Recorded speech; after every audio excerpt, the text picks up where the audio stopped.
Denise. Denise. It's Denise. It's Denise. It's Denise. Denise. It's a podcast party. It's a podcast party. It's a podcast party. I gotta say, I feel like we're besties now after this. What's up, guys? It's Denise Salcedo. Hey there, everyone. Welcome to Speak Now Pro Wrestling. It's your host, Denise Salcedo, here on F4W Online. It is September 21st, and we have AEW Dynamite Grand Slam to talk about. We had a momentous night with so much news to get into. We got a massive title change. We got a surprising non-title change. We actually got new tag team champions. And on top of that, we had a massive AEW debut, and there is just so much to get into here today. But before we get started, everybody, I want to go ahead and just for those of you who already know this, I've been sick the last couple of days, so I haven't been able to do a whole stream by myself like I normally do. But no fear, because my good friend Cole Henderson has been coming into the streams today, on Tuesday and today, to basically chat wrestling with me. So Cole, thank you so much for coming in once again. Seriously. Of course. Thank you so much for having me. I've diversified the portfolio. If anyone watched the show yesterday, I had the beard. Today we're going no beard. We're going to see how that works. We're going to see, I'm just trying to keep it, mixing and matching just so you don't know quite what I'm doing. I'm a little bit of an enigma, a weird kind of thorn thrown into this podcast party. So here for a good time.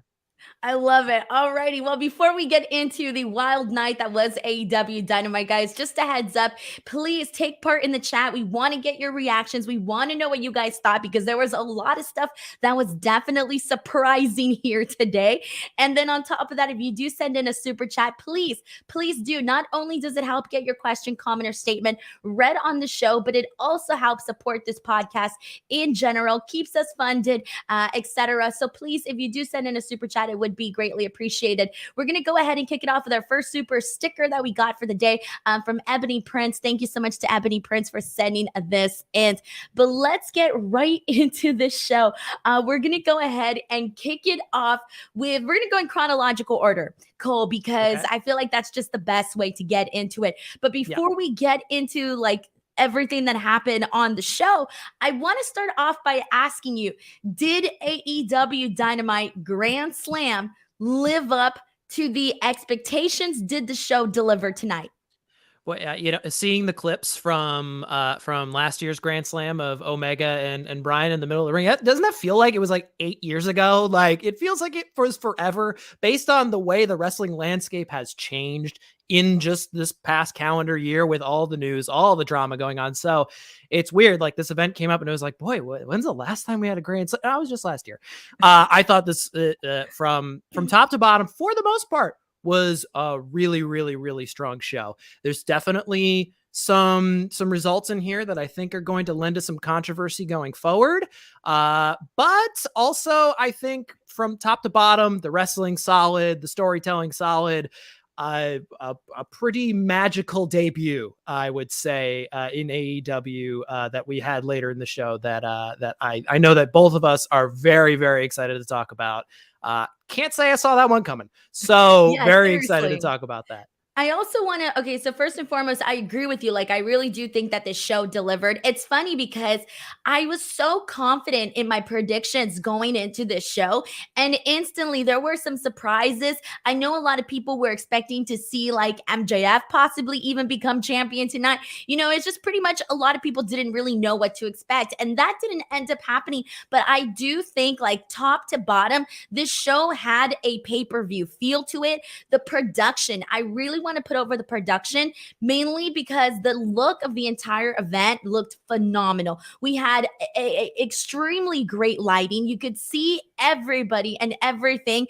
They captured some really great fan shots here today. So I do want to give a shout out to the AEW production team, because they did a phenomenal job with capturing people's reactions, especially during the Acclaimed. And we'll talk about that later on. But I love the lighting. I saw that they were, experiencing experimenting with different camera angles and different camera shots. I appreciated that too. There was some good stuff that I really liked. There were some shots that I didn't love, but there were some other ones that I really did enjoy. So for the most part, I liked that. But I will say this, even though my predictions were not, to the T for this show, I liked it because I still feel like it kept me on my toes. And we're going to go ahead and kick it off with Chris Jericho versus Claudio Castagnoli for the Ring of Honor World Championship. I'm going to be real with everybody watching here.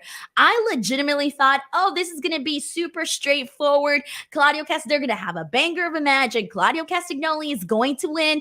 And that was pretty much my prediction. Not a bold prediction, but I did not expect to see what we ended up seeing tonight, and that was Chris Jericho winning this match and becoming Ring of Honor World Championship. And before we get into like the nooks and crannies of this all, I want to start off by asking you, Cole, how you felt the second that Chris Jericho ended up winning this match and winning the championship. That's a key part of the question that you asked there. The second that he won, because the second that he won, immediately my thought process was, what? Really? Like, I did not see this finish coming. I think, oh boy, it's complicated. The internet certainly had that knee-jerk reaction immediately too. But I think Are you more pro or against? Be honest, Cole. That's a really good question. I don't know. And here's why I don't know. And here's why I'm going to explain to you why I see both positions on this.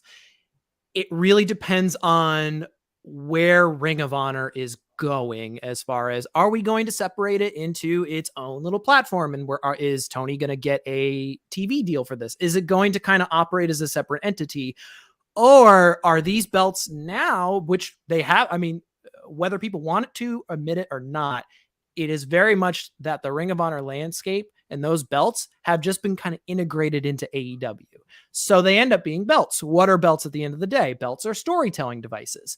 So is it for like the Ring of Honor belt itself? Does Chris Jericho need it? And does Ring of Honor really need Chris Jericho as like a champion to elevate that belt? No. So from like a platform standpoint of Ring of Honor, I don't like it. But there's a guy named Daniel Garcia. And this is where it starts getting interesting, because again, we've had like, I feel like they're putting this belt on Jericho to extend a story here where we've eventually the turn has got to be coming at some point, and it's going to be the moment of Daniel Garcia's career. So could this belt play a part in there? Could they do a belt for belt kind of thing? That makes me excited about Daniel Garcia. But for Chris Jericho himself holding it, I don't, unless it's for that storytelling device, I don't love it. But I think for Daniel Garcia, I really like it. All right. Well, it's about to get hot in here because that's a complicated answer. And I don't know if I answered it. No, I have a totally different response. I had a totally different reaction. So I love that we're presenting both sides of this here today. So first and foremost, I will tell you, like, again, I wasn't expecting Chris Jericho to actually get the win here tonight. I just thought, okay, Claudio Castagnoli, like he's clearly, the champion. They're going to have him let us have his run for a bit, etc. But I will tell you, not only did this match kick off in such a way that felt like red hot with Claudio going right in with the European uppercuts. There was just so much great stuff in this match. The crowd was hot. All of it was phenomenal. And then we got to this point when Jericho actually won.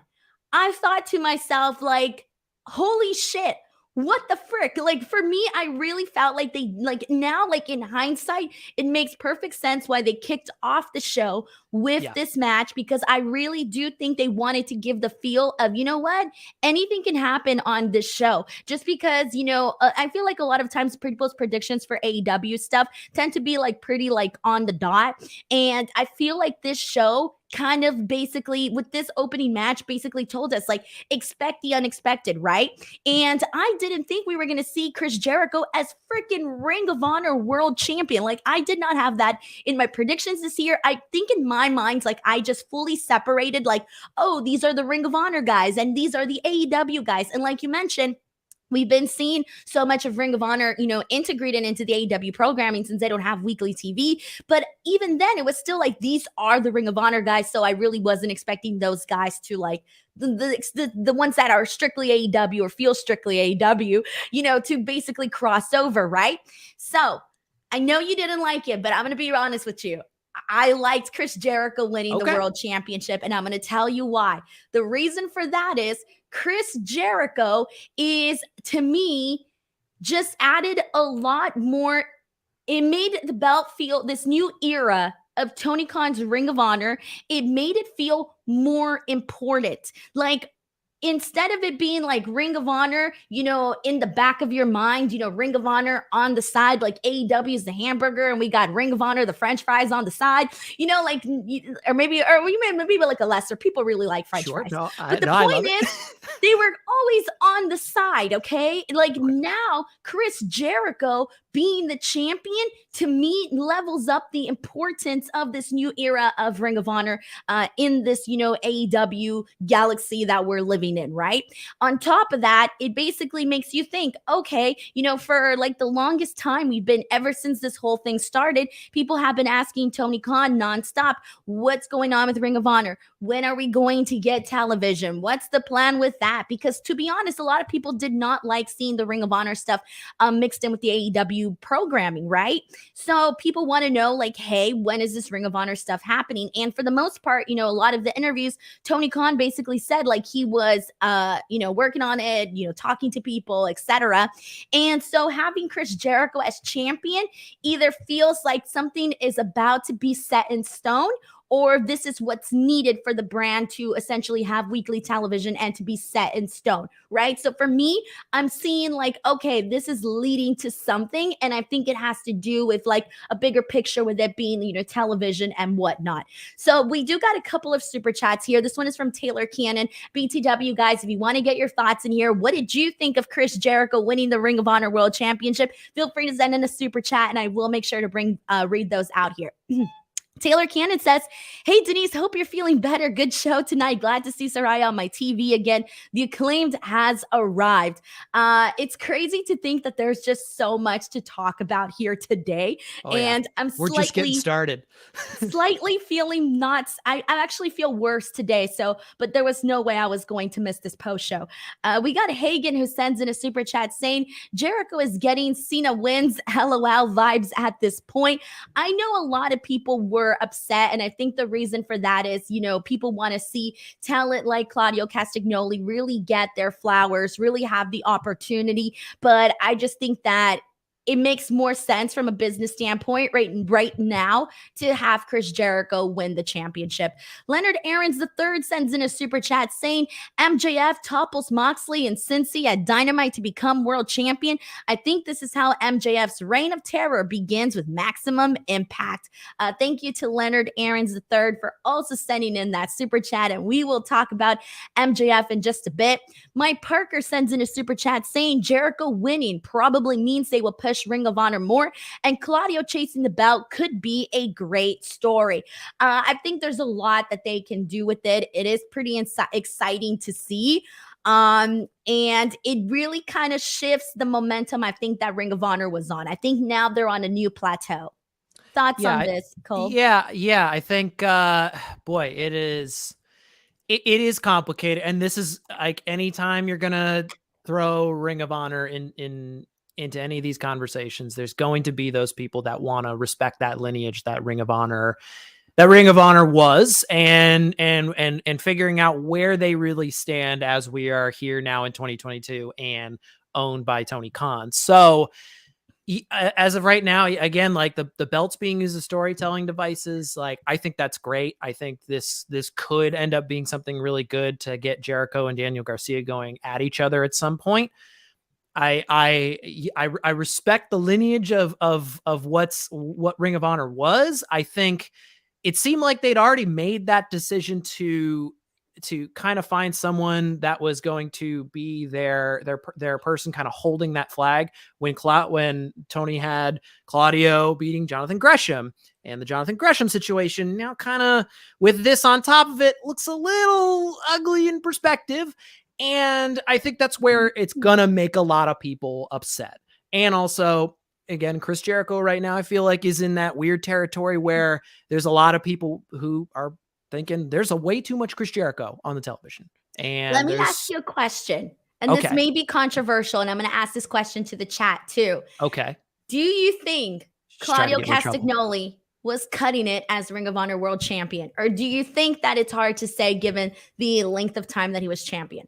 Hard to say, because at the end of the day, what ended up kind of feeling like his title reign was like, let's just give him really good singles matches and just like get this belt on television. So I feel like he had 2 or 3 rampages in a row where he was the main event, and it was with somebody that necessarily wasn't getting a huge singles push anywhere. It was, Dustin Rhodes coming in, which anytime Dusty gets in a match, it's great TV. Dax, again, anytime you put Dax in a match, it's going to be great. But is he realistically going to win? No.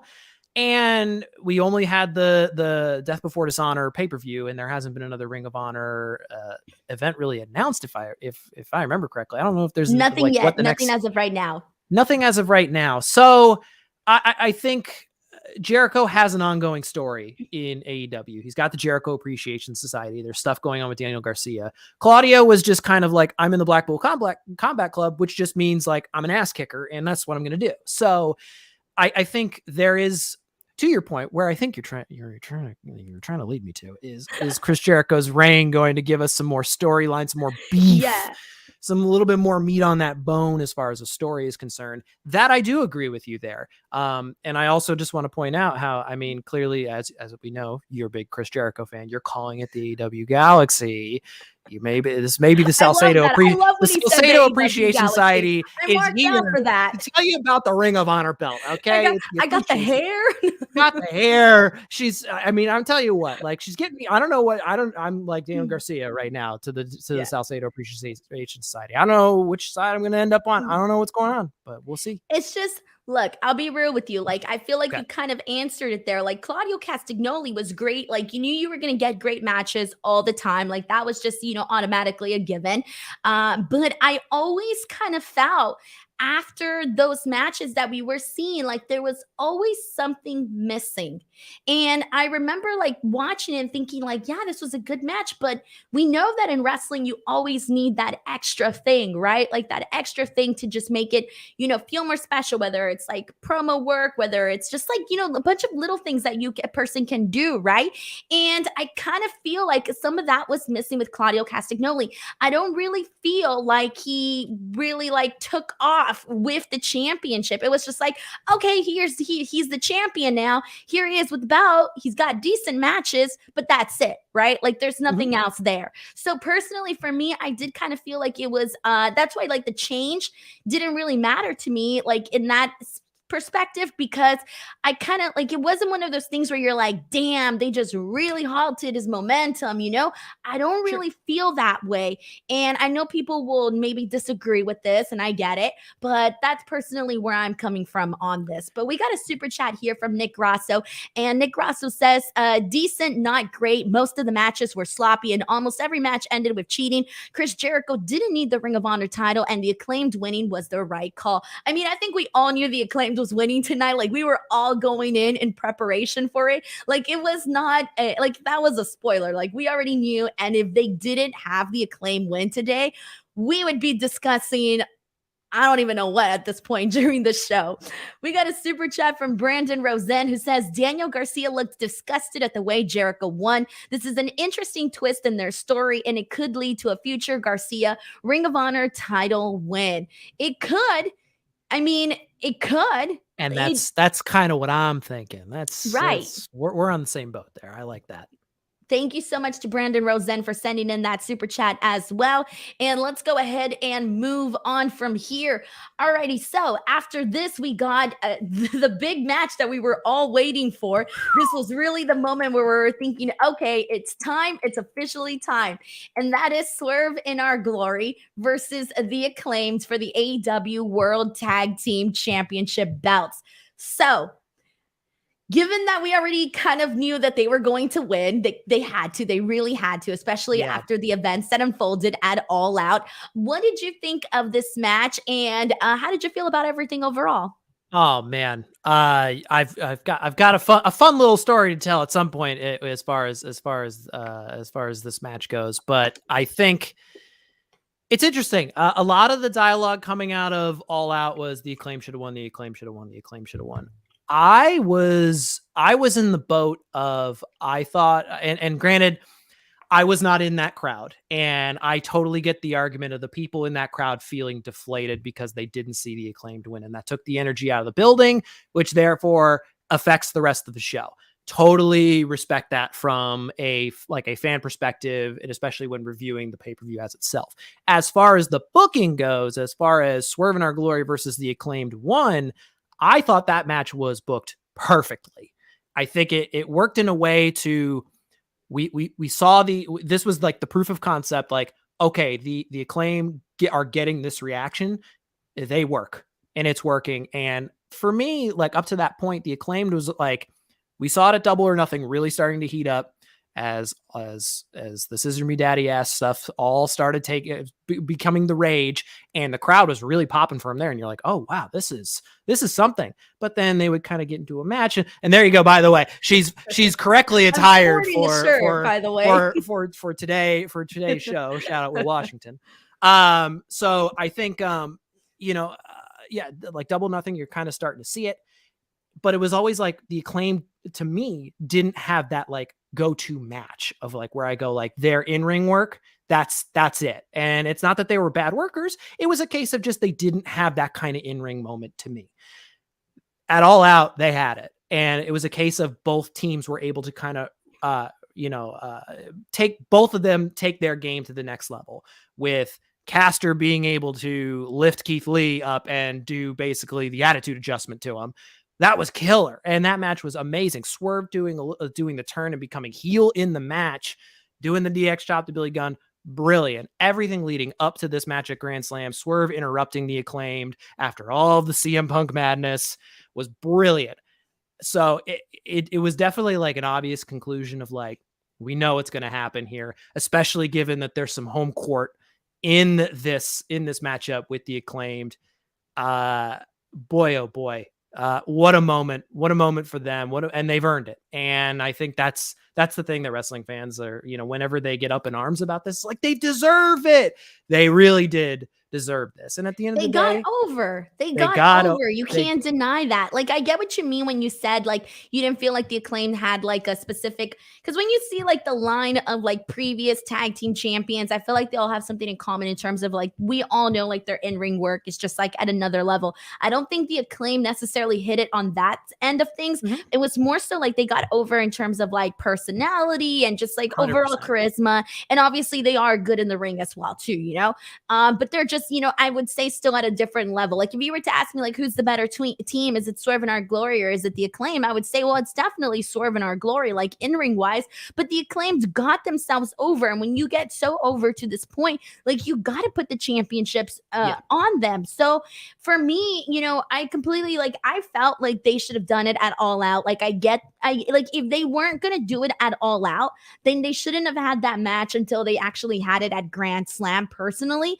just because that really did suck the fun out of that room. But in terms of like what we saw in the match, like body wise, I thought that their match at All Out was a million times better than this match here tonight. Like there were some moments that I loved, obviously, and a lot of that was really Keith Lee, man, having some great moments during this match. Like he went out there and he was making sure, he was like, I know that today is not about me, but let me show you, some of what I can do. And obviously, given that Keith Lee can do stuff that we see every day, but because of his size, it's always like just more impactful, right?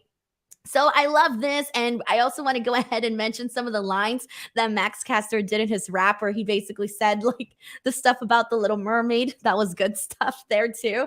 Where he talked about their size. calling them looking like a 20-ounce and a 2-ounce liter of Pepsi. I thought that was great. Obviously, the swerve in our glory hole was very funny as well. So there was a lot of good stuff. You can tell that they were, obviously pumped. And the rap was just kind of like a precursor of like, hey, we're ready. Let's go.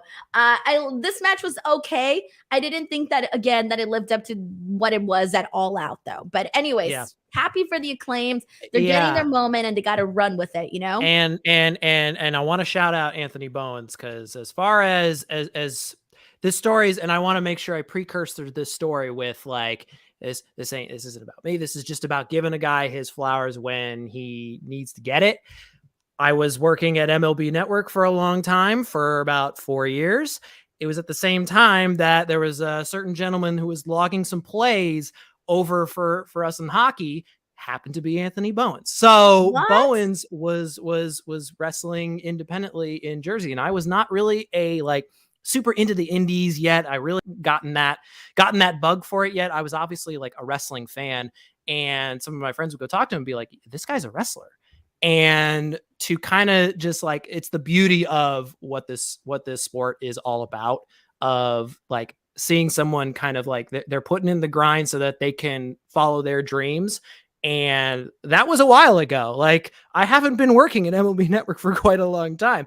And to see him like get to this stage, just get there, just be on TV is incredible. But to have this moment in New York, getting the tag team championships, flowers to him and Caster. And it's amazing to go look back, like even just like 8-9 months ago, and seeing them come out for their raps, and like the crowd was like, all right, like cool. And 9 months later, they are on top of the flipping they world. really had a glow up. They really Unbelievable. did. Unbelievable.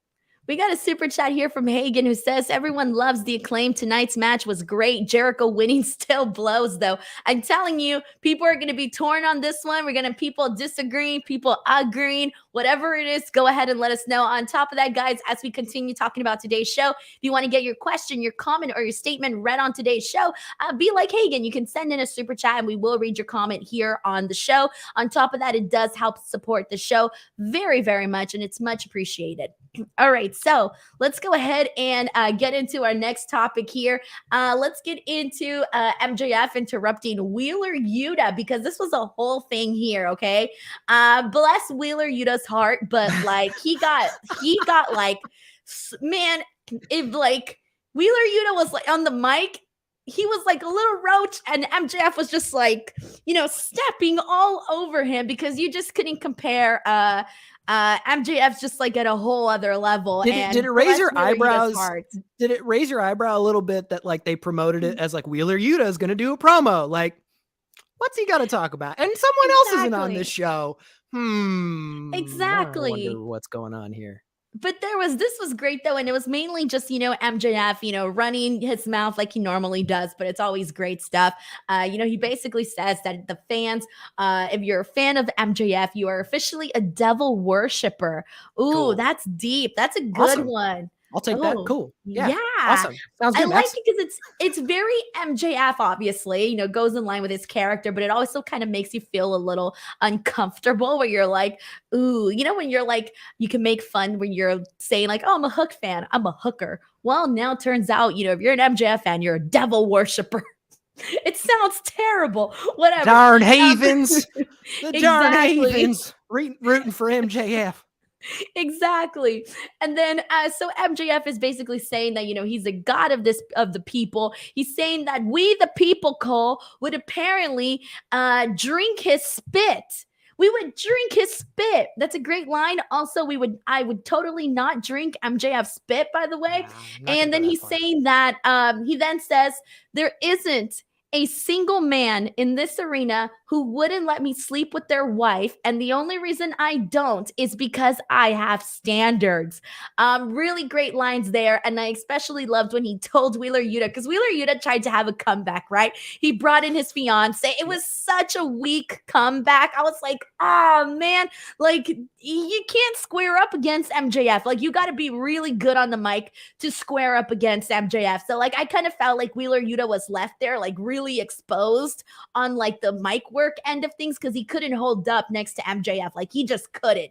And so MJF's like, oh, good for you. Look at you. You went from drawing paint personality to pet rock personality. That was so good. I popped for that line real hard. That was great. I did too. He goes on to talk more shit obviously about the Blackpool, what he says, cuckold club, he says. Yep. And in the end, he ends up like Wheeler Yuta slaps him in the face. MJF gets him back. He headbutts him. And then afterwards, he even like takes out Tony Schiavone. There was a whole lot in this. Tony Schiavone did say that MJF is going to get fined. So with all that being said, what was your big takeaway from this whole thing?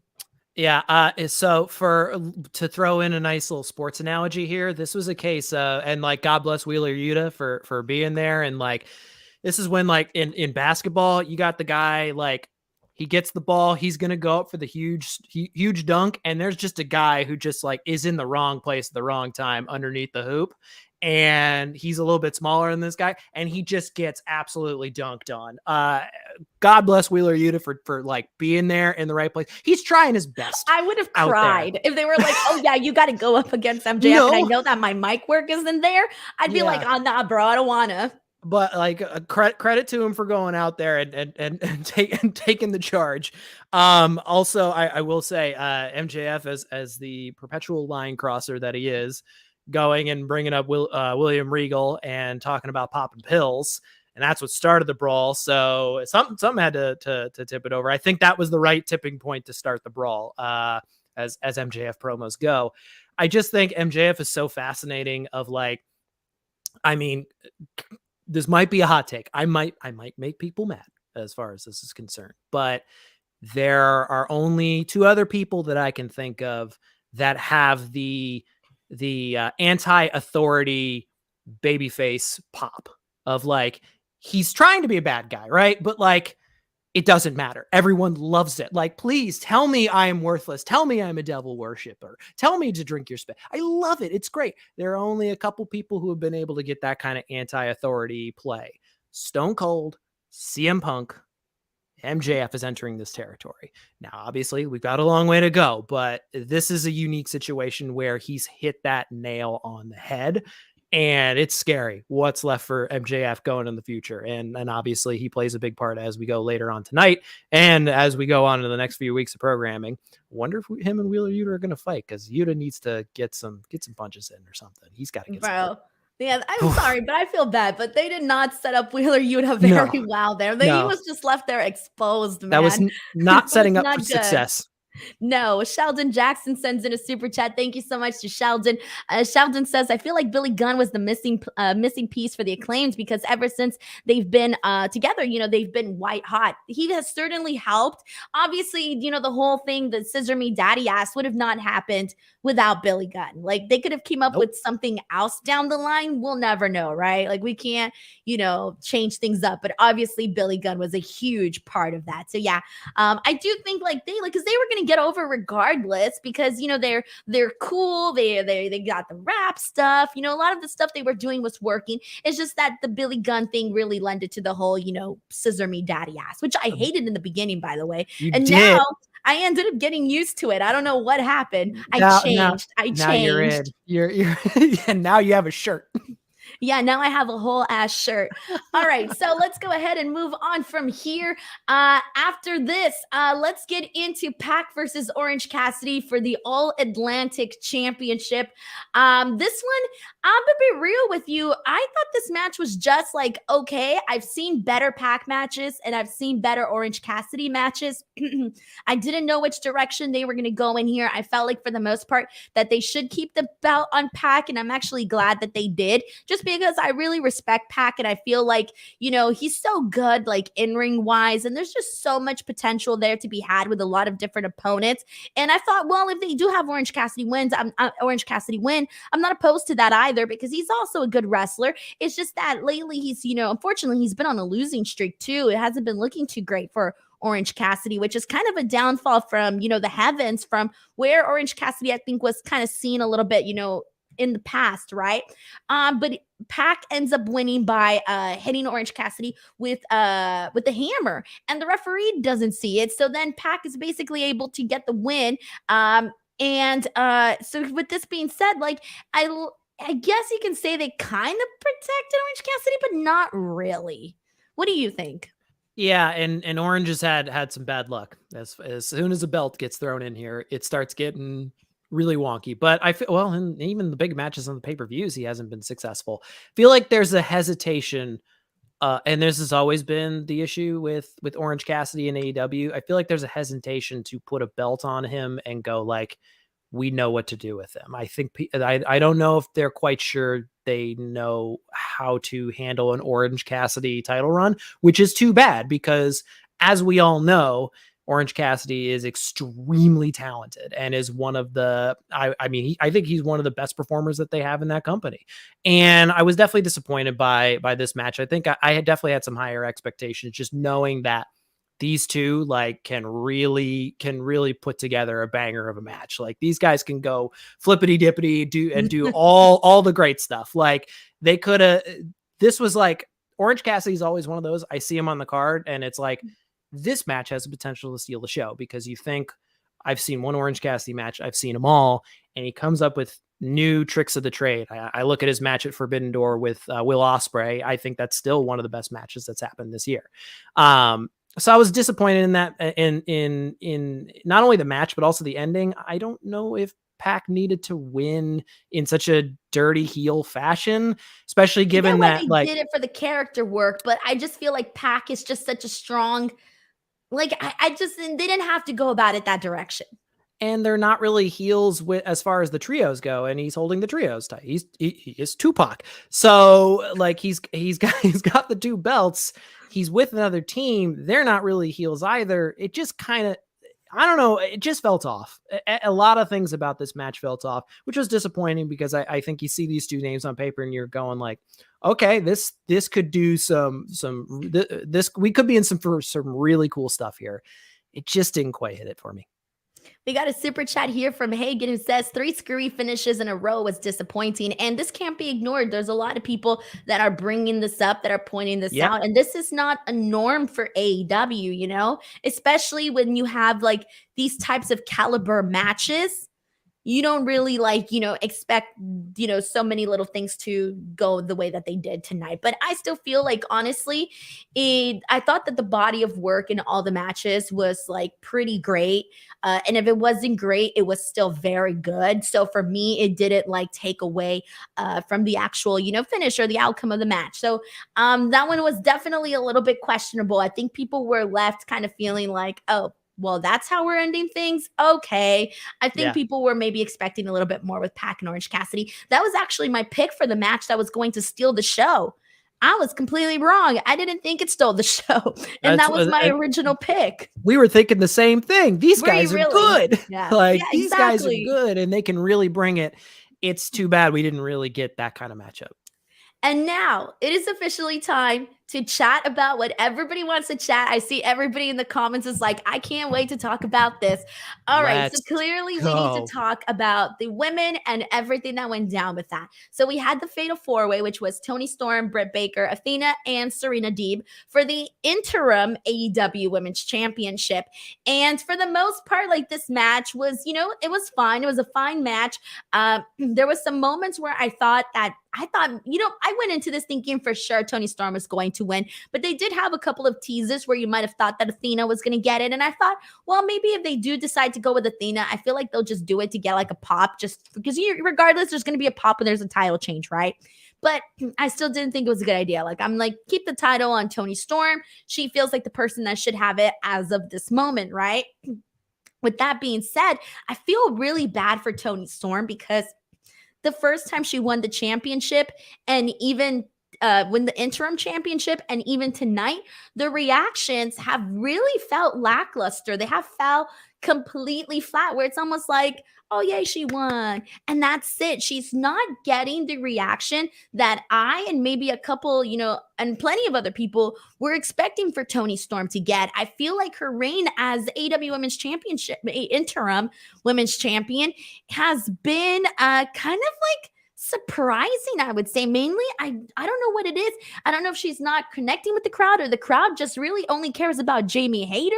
I have no idea what's happening there. Obviously, the crowd definitely cares about Jamie Hayter. We've known that for a bit, but it is interesting to see how the reactions for Toni have been. With that being said, after this match, so after Toni actually gets the win, and she ends up getting the win over Britt Baker, of all people. And at first I thought, oh, that's interesting there, to have Britt take the L there. But it had made sense afterwards, because after the match, we seen Britt Baker attack Toni Storm from behind. And then Britt is like bleeding. Like, she's got her iconic, like, Britt bloody looking face. We love to see it. Jamie Hayter runs out. And the way I see this is she's the new Wardlow. We kept waiting to see when Wardlow was going to turn on MJF. Yeah. This is Jamie Hayter now. She comes out and she teases us all and makes it seem like she's going to turn on Britt Baker. But instead she doesn't. She joins in on the attack, and she continues. Britt and Jamie do the attack on Toni Storm. And then everything stops because music plays. And you see this really great Titantron, and I'm looking at it, and I'm seeing all the whites and the sparkles and everything that they had on the Titantron, and I'm looking at it, and I'm thinking like, I wonder who it's going to be. I really didn't have like a person in mind or anything like that. I really didn't, and I was just watching, and I'm thinking, well, it's got to be someone special if they're making this whole big thing out about it. Like, if there was going to be a surprise tonight, I was actually expecting it on the men's side, not on the women's side of things either. And then you just see the in big letters, Saraya's name pop up on the Titantron. And it's like, holy shit, dude, what? Like, I feel, okay, so she had said on a Twitch stream that when she debuted anywhere and she went into a massive company or whatever her thing was going to be, that she legitimately wanted it to be a surprise. And I feel like I was legitimately surprised. I know earlier today there was a report put out there by Fightful Select where they were talking about, AEW having had conversations with her, but they also mentioned that WWE did too. And given the regime changes, you were thinking like, okay, maybe there's an opportunity that if, obviously WWE didn't renew her contract, but there's a new regime now, so they could easily, persuade her if they want her to come back, and clearly I don't know what the inner workings of all of that were, but now she appeared on AEW, and here she is now. As of right now, unless anything's been posted recently, but as of right now, the last I checked, it has not been made clear if she is cleared to wrestle or if she's just going to be like a talking piece. We do not know. Cole, reaction. Oh boy, there's a lot going on here. Yeah, I mean, I think, boy, where do we start? I mean, we start with Saraya. I mean, I popped out of my seat. As far as hitting the surprise button, like, yep, that hit the surprise button. And I mean, we don't know if, again, like you said, we don't know. It's obviously with her history of injuries. I believe the last time she was on a televised WWE match was in 2017. So we're talking about 5 years from in-ring action. And there has definitely been a string of wrestlers, particularly on the men's side, who have had the neck injury. The neck injury causes them to go into retirement. And then they go, well, hold on a second. Now things are changing. Now I want to come back in. And we've seen career renaissances. See Bryan Danielson, see Edge, right? So now it gets everybody thinking like, okay. And then her role at the end of WWE was kind of this weird quasi, kind of similar to what Bryan was going through.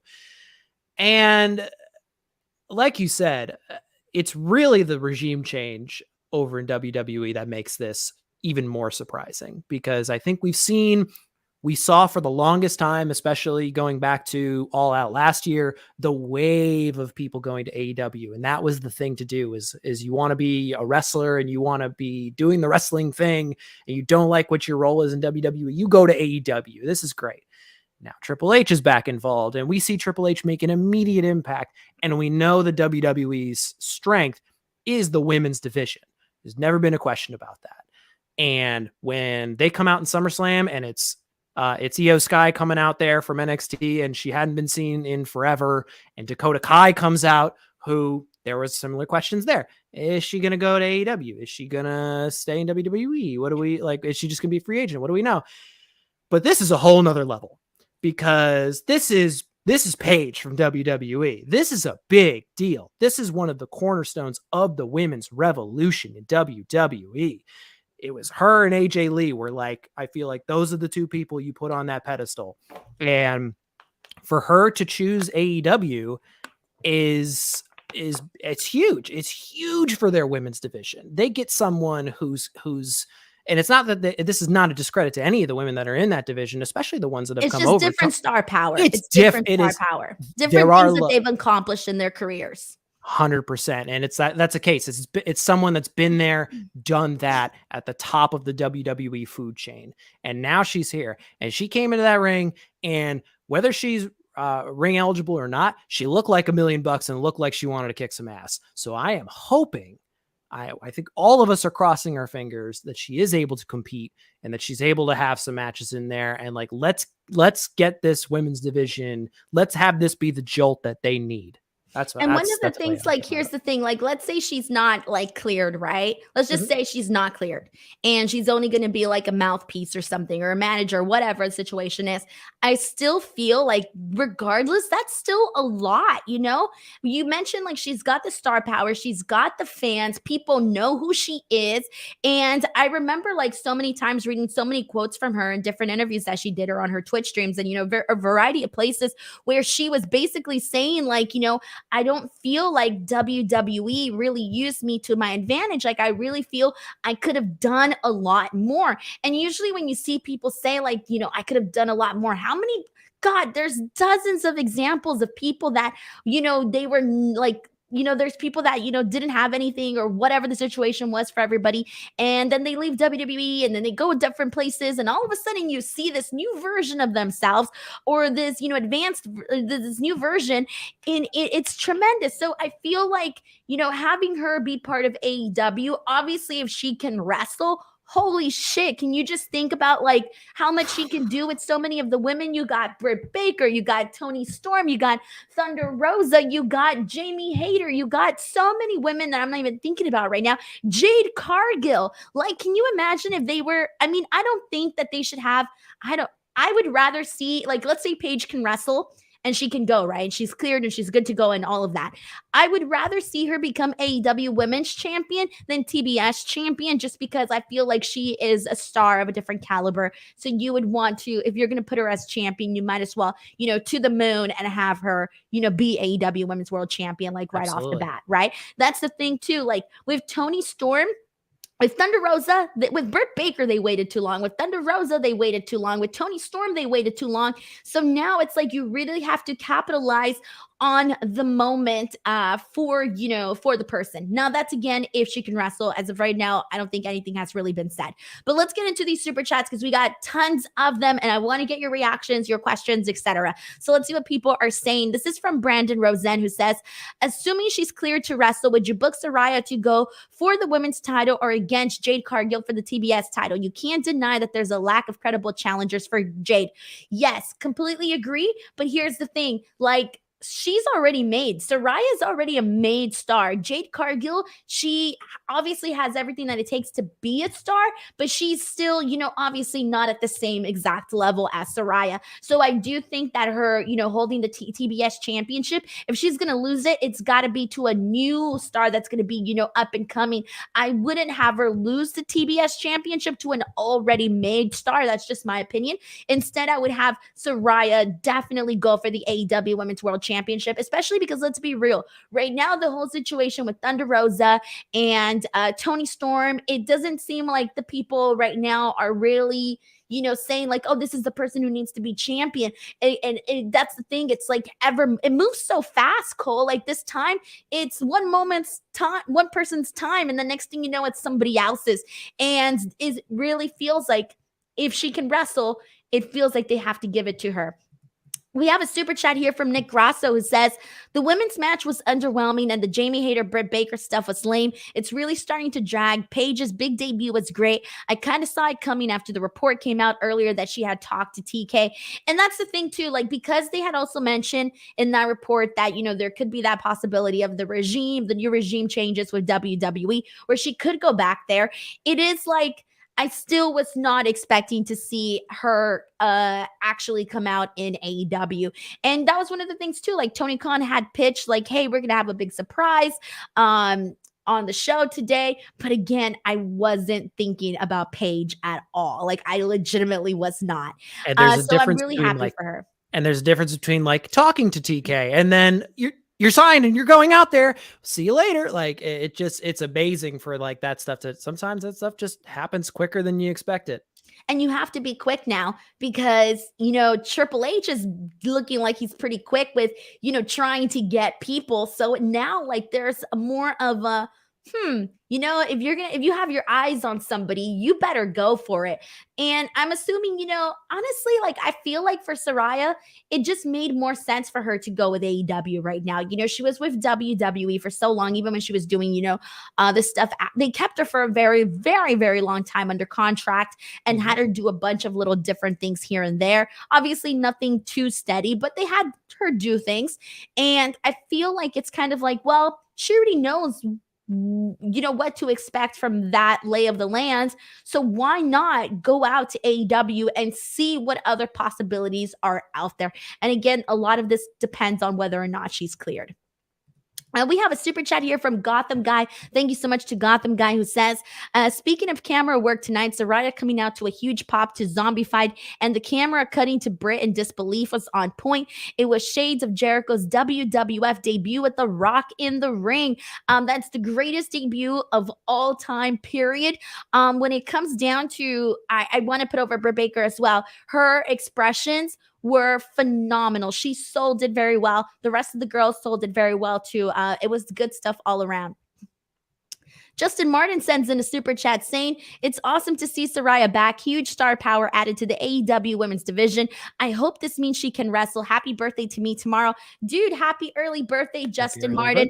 Yeah, seriously, you're always somebody who's so supportive of the show. That does not go unnoticed. So thank you so much for being here all the time. And happy early birthday, dude. What a birthday celebration. Let's count this as your birthday celebration. Exactly. Okay, sorry, my throat's just so messed up.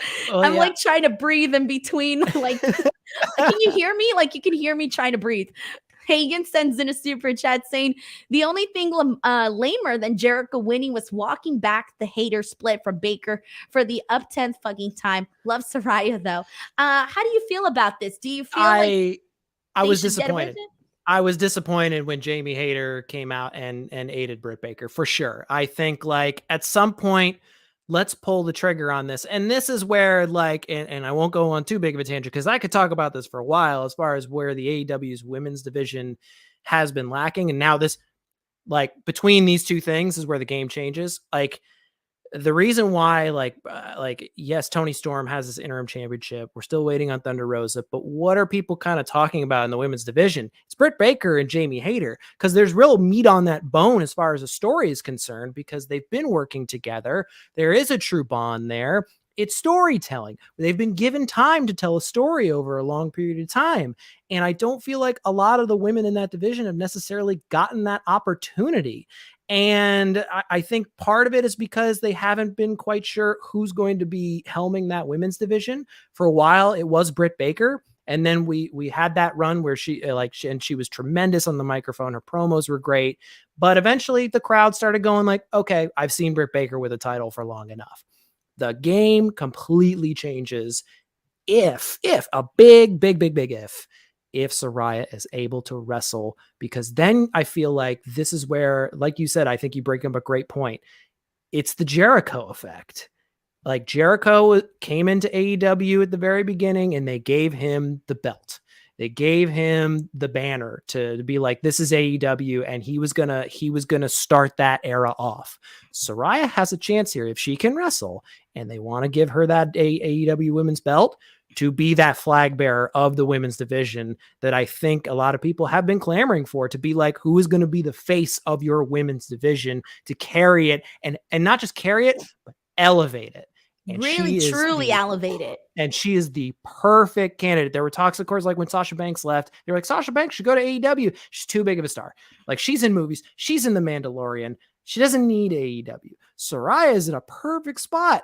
We know what she can do. Her legacy is enshrined, and she just hasn't been able to compete for 5 years. If she can compete, the game completely changes. It has me fired up. I'm so fired up about this.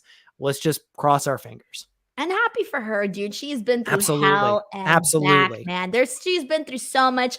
I don't even like. I could not go through everything that she's been through. So that's seriously something to just like, what doesn't kill you makes you stronger type of deal.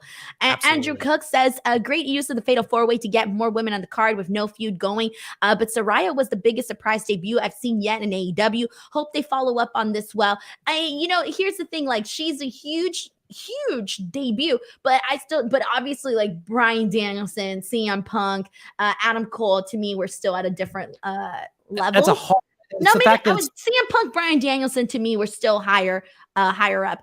Adam Cole, Saraya, it can fluctuate. It's you have to kind of group those three debuts together because they happen so close together, and they were all just such perennial huge names that, like, it really just it is kind of a conglomerate. They kind of go together, I feel like, as a debut, with CM Punk kind of standing out for that at that time. Obviously, time has done some things to that, but we continue on. This is still such a huge moment, and definitely as far as the women's division goes, I think in either ranks, like, as other than like the biggest news has been Sasha and Naomi leaving.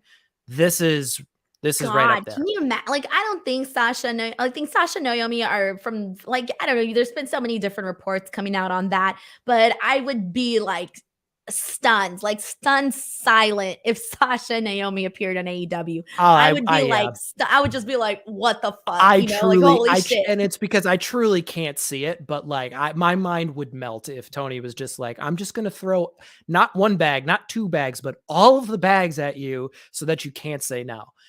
Could it happen? Of course it could. It's America. Anything could happen, but I do not see it. I don't see it. I would be shocked. I love it. All right. Let me go ahead and catch up with all of these comments, y'all. Sorry, there's so many coming in. I'm trying to keep track. This is from Mike Parker, who says, if she can wrestle, it will be amazing. I think as popular as she is, many don't realize how stellar she is in the ring, or many forgot. I mean, it's not like okay, let's be real. It's not like everybody's going back and like rewatching stuff. Or it's been years since some of us have seen some of her work. It's been a while. There's so much happening. But yeah, like, it will be like a huge reminder to people and whatnot. So it is exciting, and I hope they clear. I mean, we're gonna have to wait, obviously, but I do hope that I'm surprised. I don't think AEW have they put out an All Elite graphic for her yet? I don't think I've seen it yet. I think I did. I think I did see one on Twitter, but it just said she was All Elite. I don't know. I didn't read too closely. Was it from AEW or Tony Khan, or was it just like a fan made up one? I think it was Tony. I want to say it was Tony, but I saw one. Who knows? It didn't. Either way, no one has specified as far as like the specific role for Saraya, and of course that's up in the air. That needs to be cleared up. I was going to say, because usually what they were doing a while back, and I'm checking my account right now. Nope. Okay, so usually what they would do a while back is whenever they would bring somebody into AEW, like, they would do the All Elite graphic, right? But then they would also send out like a press release and be like, so-and-so is here in AEW. Like, they would give us the information we already knew, but like, it was just a little bit more official. Or they would say, like, signed a long-term deal with AEW. So I really think like they should put out a press release or something just to let people know, like, hey, like, get excited. She might be wrestling, whatever the situation is. Or they might just going to promote like Saraya speaks on AEW Dynamite next week. That's definitely what I see happening. Like I think they'd rather it be like for TV and promo, like and promoting a show, like just being like she's going to come out and talk and address her appearance. Like that's all you need to say, and like let her tell you from on the show. Have that have everyone come watch Dynamite for that. I think that's. I would have liked for her to talk tonight, honestly. Even if she would have just been like, "I'm back" or something like that, just so everybody could be like, "Okay, she's back." Then we have even more to speculate here. Like we wouldn't know what that would really mean, though. To be honest, let's be real. We got a super chat here from Magnum Wait. Magnum Wait says, "Hope Saraya is healthy. Took my friend to fighting with my family, and he was devastated when I told him she had to retire at 25." I think it's the Chronicle. I always forget what it was, but I remember like watching that when she, finds out her results, when she's on the phone with her mom. Oh my God, that's so fucking devastated. Like watching her like on the phone, like crying and hearing this news. And I forget how old she was when it happened. Like she's 30 years old right now. We're the same age, man. Okay. We were born the same year. I cannot imagine like my career ending, like whatever it was that I was pursuing at that young of an age. Like not even like, come on, like think about it. She was like 24, 25 at the time. Come on, like for your dreams to end at that age, it's fucked up, with so much ahead of you, because it's like she easily robbed. She's easily got 15 20 more years. I mean, we've seen wrestling careers, we know like there's people wrestling into their 40s, into their 50s even. Like there's so much fuel left in the tank there, and for her star to shine so bright that early, it's like the sky's the limit. Like she's on her way to being right at the top, and it's with everything what that would do to a person. Honest to God, like everybody, think about that. Like I would go into like a massive freaking depression, man. Like having to go, and plus on top of all the other stuff that she's dealt with over the years, like. Dude, like I feel like, obviously they already did Fighting with My Family. Well, they can make a whole other movie following everything else, or I'm not everything else, but just like her, career with her neck and all of that. We're hoping there's a sequel. Like let's get the sequel going, and like let's start building. Like this is the comeback. I mean, yeah, it's like, and then when you're like at 25 years old and you're being told like that stuff, you're supposed to be told like. When you're 40 and 50, later on, just when later like on. You can then accept like, well, I have 15 or 20 years behind me of like work that I can be proud of. Just to have that and that mental psyche of someone that young to go like, what do you mean it's over? It can't be over. God, so that's terrible. And let us just hope, let us pray. Maybe it's not. Yeah, you got to be next level strong, man. Yeah. Sheldon Jackson sends in a super chat saying, Jamie Hayter, Britt Baker is giving MJF Wardlow vibes and storytelling and time, and now wondering, will this feud ever truly kick off? Dude, we're on the same wavelength, man, because that is exactly what popped into my head instantly, man. So yeah, I can't disagree with that whatsoever. We got a super chat here from Josh Rozauskas. Thank you so much to Josh. It says, Saraya was the first time I've been legit surprised since All Out last year. It feels so good to truly pop as a fan. Yeah, because there was like some cool ones. There's think you're always gonna pop for a debut because it's like, oh shit, yay, something new. William Regal, Swerve Strickland, there's Jay Lethal, and just, Ruby Soho and all of these other people, right? And you could be like, oh, nice, sweet. But then there's the different one where you're like, oh, shit, like that's my favorite fucking person right there. Oh, my God, It's a whole other experience, man. And so, yeah, I agree because obviously, like for me, my biggest like mark out moments were Bryan Danielson, CM Punk. I marked out for Adam Cole, but I think I marked out for Adam Cole for like different reasons. Then I did like all my moments were, different.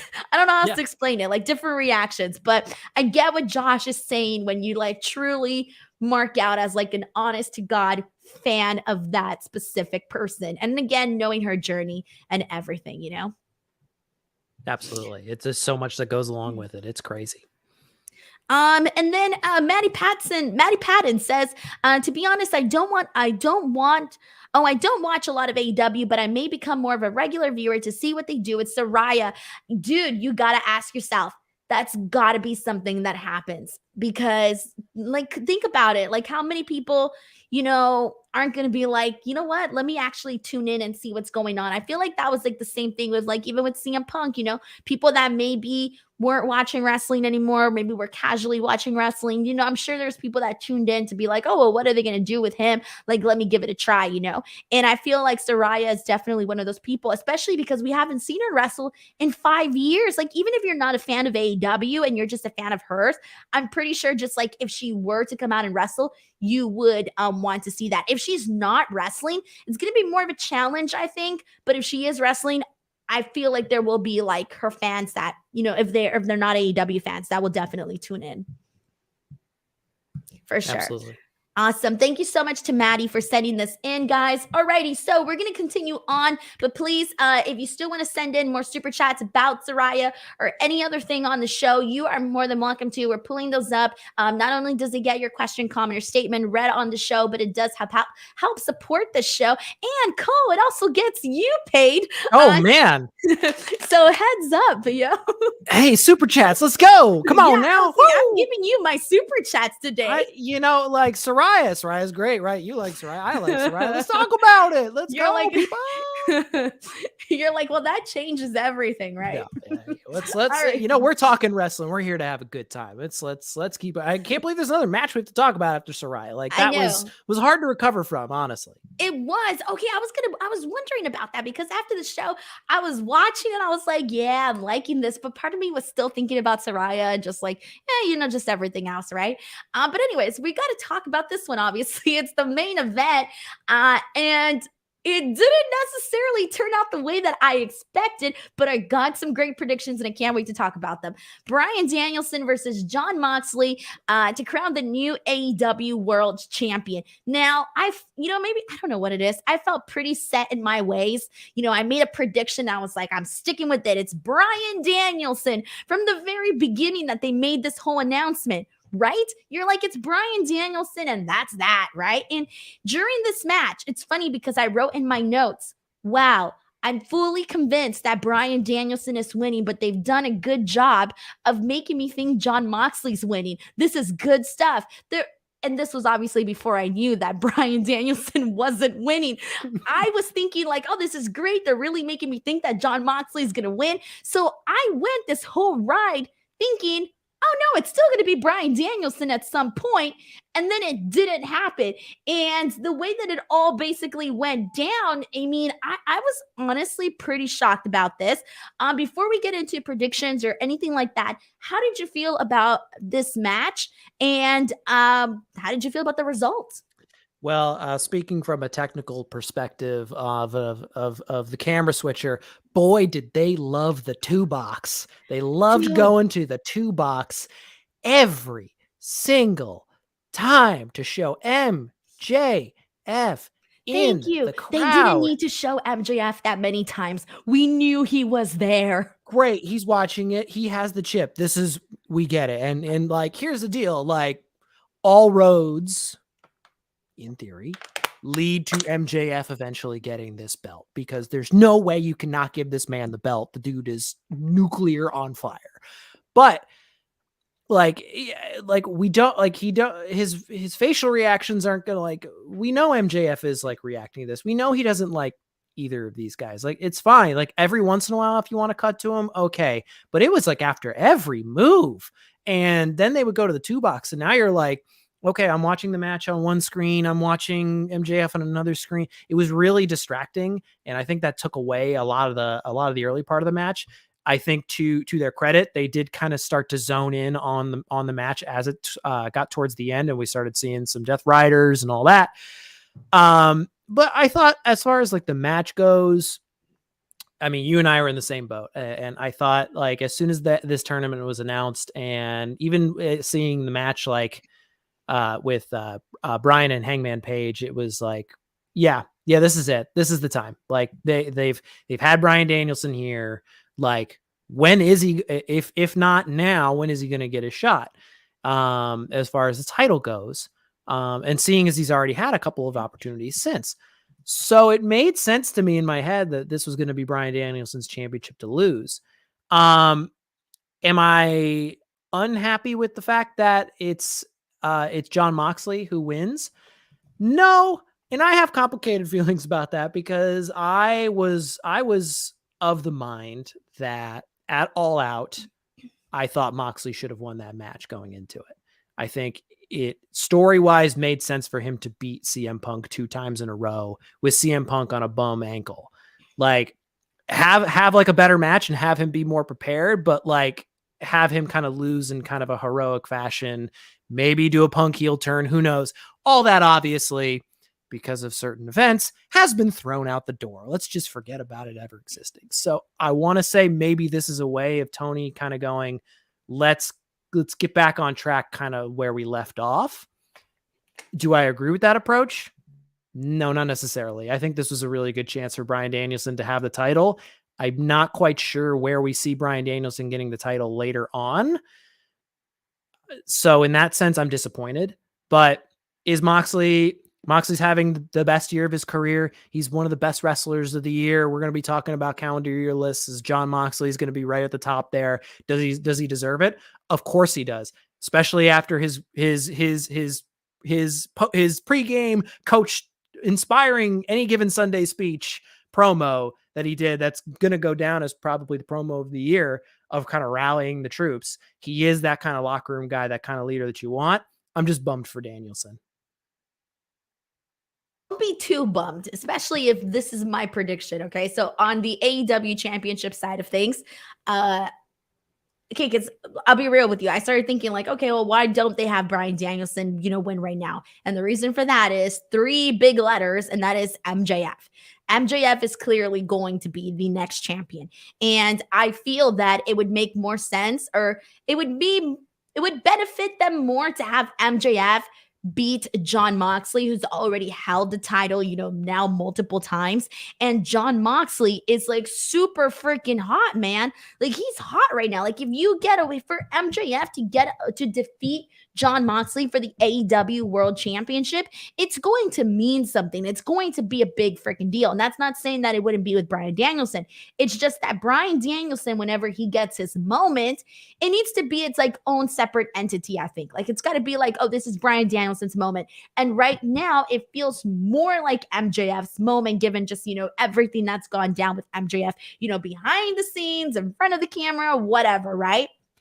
On top of that, it's looking to me like, what did we have earlier today? We had a shocking win with Chris Jericho as Ring of Honor World Champion. I think where they're going with this is going to be Bryan Danielson, Chris Jericho, and I'm thinking Bryan Danielson is going to be like the next Ring of Honor World Champion. So I see them setting up the AEW stuff with Jon Moxley and MJF. Clearly, that's the direction. And moving over Bryan Danielson to Chris Jericho for the Ring of Honor side of things. So that's where I'm seeing things right now. And I feel like, here's the thing, like we don't have to rush, everybody like as champion, right? Like everybody can have their moment, right?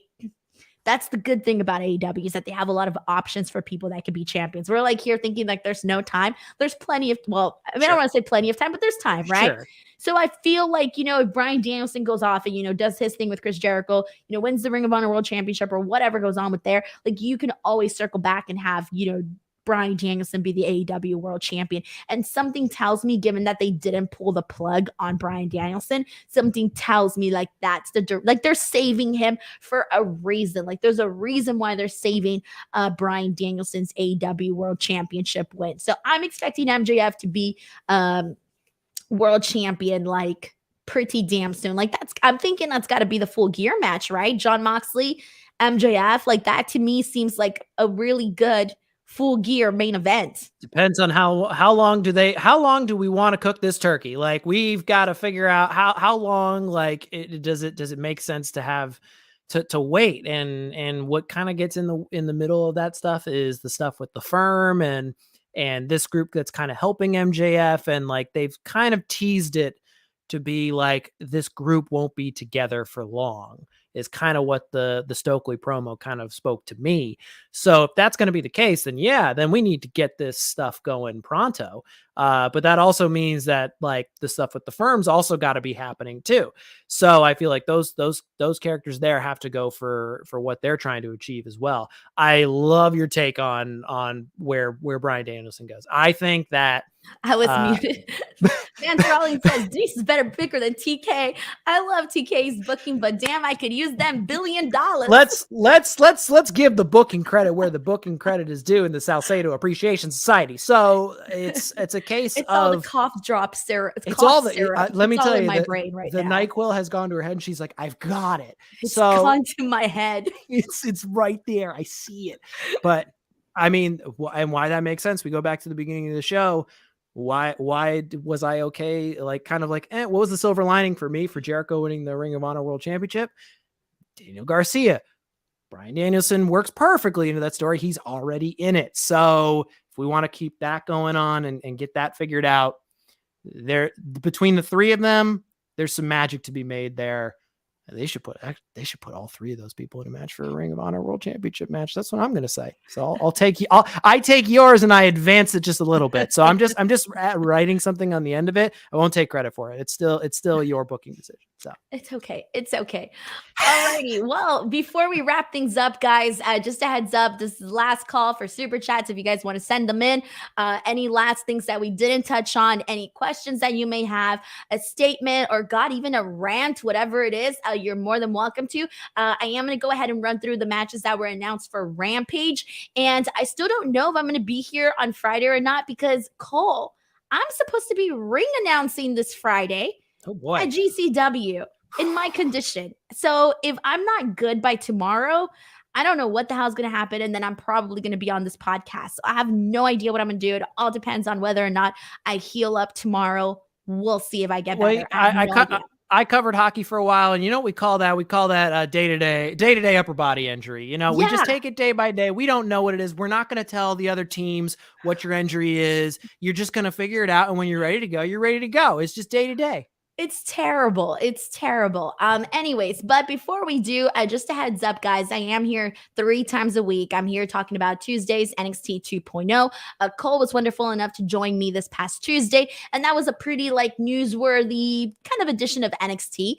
And then obviously every single Wednesday, I'm here to chat AEW Dynamite. If this was your first time on the show, very different than what I normally do. I'm not normally dying on the screen, but for the most part, at least I'm not. I can't even laugh. I can't even laugh because I was battling through. Like, everyone, please give your credit. She's battling through. She's working hard out there. I have no choice. And then I'm usually here on Fridays for SmackDown and Rampage coverage. But let's see. AEW Grand Slam for Rampage. We got Sting and Darby versus the House of Black in a no DQ match. We got the Golden Ticket Battle Royal for the future AEW World Championship match. We got Jade Cargill defending the TBS Championship against Diamante. Action Bronson and Hook versus Matt Menard and Angelo Parker. Rey Fenix versus Jungle Boy. We got Eddie Kingston, Sammy Guevara. TNT Champion Wardlow and ROH TV champion Samoa Joe take on Tony Nese and Josh Woods, and then Powerhouse Hobbs taking on Ricky Starks in a lights out match. So it's definitely a jam-packed edition. Alrighty, everybody, that was the show. Thank you guys so much for tuning in. Before we go, please, thank you so much to Cole, who literally filled in to do the show because I couldn't do it alone right now. Seriously, thank you for that. I know you're on your family vacation and you had to come to work on your family vacation. Hot tag. Denise calls for the hot tag. We do this. Hey, I've really appreciated helping you out. This has been awesome. And I mean, who's gonna say no to talking wrestling with friends? That's just the way we do this, you know? Exactly. All righty. Give Cole some love, guys. For me, you guys know where to find me at _ Denise Salcedo on Twitter, on Instagram, on TikTok, on YouTube. You guys already know the drill. Thank you guys so much for watching. Give this video a like, subscribe to F4W Online. We'll see you guys next time. Bye.